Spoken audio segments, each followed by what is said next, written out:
কাদের দাবি ছিল আপনি বলেন, আপনি তো সাংবাদিক, আপনি জানেন কাদের দাবি ছিল। না না না, ওই সময়টা বাদ দিয়ে জামাত ইসলামকে আগে নিষিদ্ধ করার দাবিটা কাদের ছিল? কোন দলের ছিল?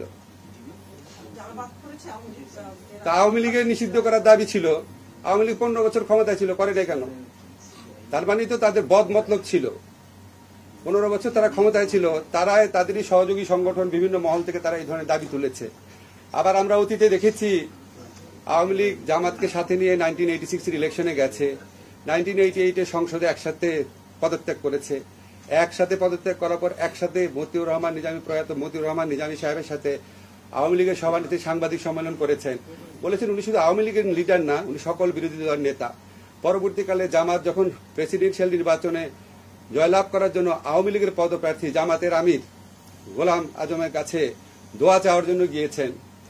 1996 আন্দোলনে জামাতকে নিয়ে অংশ নিয়েছেন। আমরা সর্বশেষ নির্বাচনী পত্রপত্রিকায় রিপোর্ট পাচ্ছিলাম জামাতকে ইলেকশনে আনার একটা প্রক্রিয়া চলছে। তারপরে যখন আওয়ামী লীগের বিভিন্ন মহল থেকে এই ধরনের দাবি করা হতো এবং আওয়ামী লীগ যখন আবার এই দাবিটা পূরণ না করত, আমার পার্সোনাল ওপিনিয়ন হচ্ছে এটা আওয়ামী লীগ জামাতকে চাপে রেখে তাদের কথা মতো চলতে বাধ্য করার একটা প্রক্রিয়া হিসেবে নিয়েছিল।